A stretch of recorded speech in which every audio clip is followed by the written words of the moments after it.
Hello dear aspirants, welcome to SPM focus UPSC.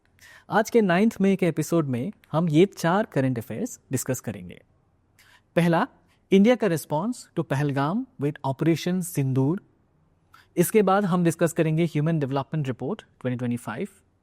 Third topic हमारा global space exploration conference 2025 है। और finally we will discuss Starlink के India में entry की बात।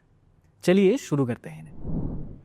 अप्रैल 2025 के पहलगाम टेरर अटैक के तुरंत बाद भारत ने लॉन्च किया ऑपरेशन सिंदूर। ये एक कोऑर्डिनेटेड प्रिसीजन स्ट्राइक था against Pakistan and Pakistan occupied Kashmir and it's terror infrastructure. ये ऑपरेशन आर्मी, नेवी और एयरफोर्स के बेहतरीन सिनर्जी के साथ कंडक्ट हुआ, purely from the Indian territory. इसमें टारगेट किए गए 9 टेरर कैंप्स, जिनमें थे जैश ए मोहम्मद, लश्कर-ए-तोयबा और हिजबुल मुजाहिदीन जैसे internationally recognised terror groups. Operation का नाम सिंदूर एक सिंबॉलिक ट्रिब्यूट था उन वीर पत्नियों के लिए जिन्होंने अपने पति अपने देश के लिए गंवा दिए। ऑपरेशन की ऑफिशियल कहानी सुनाई जा रही है colonel Sofiya Qureshi of Indian army and wing commander Vyomika Singh of Indian air force. A proud moment for Indian women in defence. इस ऑपरेशन में जो वेपन्स आर्सेनल यूज़ किए गए उनकी ऑफिशियल डिटेल्स शेयर की नहीं गई हैं अभी तक, लेकिन लाइकली ऑप्शंस हैं SCALP क्रूज मिसाइल्स जो लॉन्ग रेंज टारगेट्स को हिट करते हैं और रफाल जेट्स से डिप्लॉय होते हैं। हैमर प्रिसीजन गाइडेड बॉम्ब्स भी यूज हुए होंगे for nearer targets. Loitering munitions यानी कामिकाज़े ड्रोन्स ने भी सर्वेलेंस के बाद टारगेटेड स्ट्राइक्स दिए जाने की पॉसिबिलिटी है। अब इस टॉपिक के ऊपर आपको एक प्रीलिम्स प्रैक्टिस क्वेश्चन दिया गया है, इसका आंसर आप कमेंट सेक्शन में दे सकते हैं। अब चलते हैं ह्यूमन डेवलपमेंट के एक इम्पॉर्टेंट एंगल की तरफ। यूनाइटेड नेशंस डेवलपमेंट प्रोग्राम द्वारा रिलीज हुआ है 2025 का human development report titled a matter of choice, people and possibilities in the age of AI। इस रिपोर्ट ने हाईलाइट किया है कि AI का इम्पैक्ट सिर्फ प्रोडक्टिविटी तक सीमित नहीं है, बल्कि ग्लोबल डेवलपमेंट को भी ये रीडिफाइन कर रहा है। इस रिपोर्ट के फाइंडिंग्स ये बताते हैं कि global HDI growth slowest pace पर है since 1990 except the COVID period, और low and middle income HDI countries में 60% लोग बिलीव करते हैं कि AI से उनकी प्रोडक्टिविटी में बढ़ावत आ सकती है। इस रिपोर्ट के अनुसार इंडिया ने थोड़ा इम्प्रूवमेंट दिखाया है। 2023 में HDI रैंक 130th रही, जो 2022 के 133rd रैंक से बेहतर है। इंडिया का स्कोर भी 0.676 से बढ़कर 0.685 हो गया है। लाइफ एक्सपेक्टेंसी हमारी 72 ईयर्स तक पहुंच गई है, which has the highest since the index started. Schooling duration बढ़कर अब 13 ईयर्स हो गई है। 1990 में ये सिर्फ 8.2 ही थी। इसमें मेजर कंट्रीब्यूशन रहा है राइट टू एजुकेशन एक्ट और नेशनल एजुकेशन पॉलिसी 2022 का। इंडिया का GNI यानी gross national income per capita 2023 में $2,230 रहा, लेकिन ब्रिक्स कंट्रीज में हम अभी भी सबसे नीचे हैं। ब्राज़ील, रशिया, चाइना और साउथ अफ्रीका सब हमसे आगे हैं। पड़ोसी कंट्रीज में भी चाइना, श्रीलंका और भूटान हमसे बेहतर रैंक पर है। बांग्लादेश हमारे बराबर और नेपाल, म्यांमार, पाकिस्तान हमसे नीचे हैं। इस टॉपिक पर एक प्रीलिम्स प्रैक्टिस क्वेश्चन दिया गया है आपको, इसे सॉल्व करके आप अपना आंसर कमेंट सेक्शन में बता सकते हैं। चलिए अब स्पेस के ऑर्बिट में चलते हैं, जहां इंडिया की एम्बिशंस काफ़ी हाई है।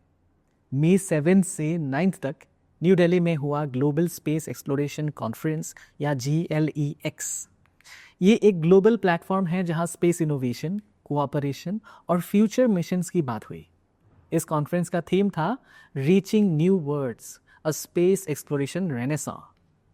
2025 का GLEX ऑर्गेनाइज किया the International Astronautical Federation, ISRO और एस्ट्रोनॉटिकल सोसाइटी ऑफ इंडिया ने।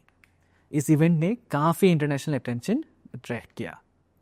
प्राइम मिनिस्टर मोदी ने कॉन्फ्रेंस को एड्रेस करते हुए इंडिया के स्पेस रोड मैप को भी अनवेल किया। 2025 तक एस्ट्रोनॉट शुभांशु शुक्ला एक 14-day joint ISRO NASA mission पर जाएंगे for the International Space Station under the Axiom 4 mission. 2035 तक भारतीय अंतरिक्ष स्टेशन एस्टैब्लिश किया जाएगा, which will be a big leap in indigenous space capability. और 2040 तक इंडियन एस्ट्रोनॉट्स मून पर भी कदम रखेंगे। इसके साथ ही इसरो के फ्यूचर प्लान्स में मार्स और वीनस भी है, ऐसा बोला गया। प्राइम मिनिस्टर ने स्पेस डिप्लोमेसी का भी जिक्र किया।